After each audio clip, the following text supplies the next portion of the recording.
ఆ భయంలోనే, ఆ బాధలోనో, ఆ భయంలోనో బీఆర్ఎస్‌ని బీజేపీలో విలీనం చేసే ప్రతిపాదన మీరేమైనా తెచ్చారా అనేది ఒక అనుమానం ప్రజల్లో ఉంది. మీ నాయకుల్లో, కార్యకర్తల్లో కూడా ఉదయం నుంచి కొంతమంది నాతో కూడా మాట్లాడారు.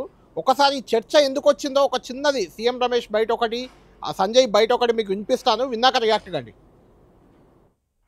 డిబేట్ పెట్టుకుందామా? నేను కేటీఆర్ ఇద్దరమే ఎక్కడికి రమ్మంటే అక్కడికి, ప్రెస్ క్లబ్కైనా సరే, తెలంగాణ భవన్కైనా సరే, లేదు ఎక్కడైనా సరే హైదరాబాద్లో మన ఇద్దరం కూర్చొని డిబేట్ చేద్దాం. మీడియా ఏం మాట్లాడుతున్నావు? నీకెందుకు అంత అక్కసు? అవును, రేపు కలిస్తే ఎప్పుడు రాజకీయాల్లో ఎప్పుడు ఏమవుతుందో, టీడీపీ బీజేపీ హైదరాబాద్లో తెలంగాణలో కలిపి పోటీ చేయొచ్చేమో, దానికి నీకెందుకు బాధ? సీఎం రమేష్ గారు మాట్లాడిన దానికి ఇలా కేసీఆర్ కొడుకు సమాధానం చెప్పాలి. చర్చకు సిద్ధమా కేసీఆర్ కొడుకు చెప్పు. వేదిక మేము ఏర్పాటు చేస్తాం. రమేష్ గారు రమ్మంటే నేను సీసీ ఫుటేజ్తో సహా 10 సంవత్సరాల నుంచి కాంట్రాక్టులతో సహా, నువ్వు చంపిన కమిషన్లతో సహా, నువ్వు పాల్పడ్డ అవినీతితో సహా అన్నీ తీసుకొని ఆయన వస్తానని రెడీ ఉన్నాడు. నువ్వు ఎప్పుడు వస్తావో టైము డేట్ ఫిక్స్ అయ్యి, నువ్వు మళ్ళీ దీన్ని తప్పించి ప్రజల దృష్టి మళ్లించడానికి, మీడియా అటెన్షన్ డైవర్ట్ చేయడానికి నువ్వు మళ్ళీ వేరే పెడితే నేను పబ్లిక్ క్షమించాను. జగదీష్ రెడ్డి గారు, సీఎం రమేష్ గారు విలీనానికి నా దగ్గరికే కేటీఆర్ వచ్చి చర్చించారని చెప్తారు. బండి సంజయ్ గారు నేను సీఎం రమేష్ని తీసుకొస్తా, కేటీఆర్ చర్చకు సిద్ధమా అంటారు. మీరు సిద్ధంగా ఉన్నారా చర్చలకు, డిబేట్కి? అది అవాస్తవం అని చెప్పేందుకు. నిజమే కళ్యాణ్ నేను ఏమంటున్నా, నువ్వు ఇందులో ఆశ్చర్యకరమైంది ఏముంది? బండి సంజయ్ వేరు, సీఎం రమేష్ వేరు కాదు కదా, ఇద్దరు బీజేపీ నాయకులే కదా. సింపుల్ ఒకటే గుర్తుపెట్టుకో, బీజేపీ వాళ్ళు ఆ మాట మాట్లాడుతున్నారు అంటేనే అది శుద్ధ అబద్ధము అని మనం అర్థం చేసుకోవాలి. బీఆర్ఎస్ కలిపే ఆలోచనే ఉంటే బీజేపీ ఎందుకు బయట పెట్టుకుంటుంది? వాళ్ళు బతిమాలినా మేము పోలేదు కాబట్టి, వాళ్ళు పార్లమెంట్ ఎలక్షన్ల ముందే లీకులు ఇచ్చినారు, బీఆర్ఎస్తో పోతున్న లీకులు. ఆ లీకులు వచ్చినప్పుడే, మీడియాలో వచ్చినప్పుడే కేసీఆర్ గారు మమ్మల్ని అందరినీ పిలిచి కోప్పడ్డాడు. ఎందుకు వస్తున్నాయి ఇటువంటి ప్రచారాలు, ఎవడు చేస్తున్నాడు ఇది, ఈ దుర్మార్గం, మీరు కనిపెట్టాలి కదా, మీరు ఎక్కడి నుంచి వచ్చినాయి ఇవి, సోర్సెస్ తెలుసుకోండి అని చెప్పి చాలా స్పష్టంగా అది బీజేపీ ఇచ్చింది అనే సంగతి తెలిసిపోయింది.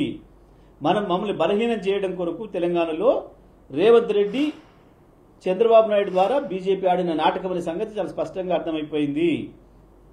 ఇది చాలా క్లియర్గా ఉంది, ఇందులో ఆ సందేహం ఏమి లేదు. మీకు ఇంకో విషయం గుర్తు చేస్తే ఈ సందర్భంగా, మీకు 2023 ఎలక్షన్ల ముందట బండి సంజయ్ని ఆకస్మికంగా మార్చి అధ్యక్ష పదవి నుంచి కిషన్ రెడ్డి తీసుకొచ్చి పెట్టినప్పుడు ముందే, ఆ నిర్ణయం తీసుకోవడానికి ముందే స్వయంగా కేంద్ర హోంమంత్రి ఆఫీస్ నుండి ఇక్కడ కొన్ని మీడియా సంస్థలు, చంద్రబాబు నాయుడుకు తాబేదారులైన కొన్ని మీడియా సంస్థలకి ముందే సమాచారం ఇచ్చి కేసీఆర్ కోరిక మేరకే మారుస్తున్నామని చెప్పి రాయండి అని చెప్పి, ఎందుకు అనంటే తెలంగాణ ప్రజల్లో, సెక్యులర్ వాదుల్లో టీఆర్ఎస్ పైన, కేసీఆర్ పైన అనుమానాలు వచ్చేట్టు చెయ్యాలి, దాన్ని కాంగ్రెస్కు లాభపడేట్టు చెయ్యాలి అని చెప్పి ఒక పథకం ప్రకారమే ఇక్కడ ఈ రాష్ట్రంలో Modi and gang, Chandrababu and gang ఆడిన నాటకం ఇది. అది చాలా స్పష్టంగా తేలిపోయింది మనకు. పార్లమెంట్ ఎలక్షన్ల ముందు కూడా అదే చేసినారు.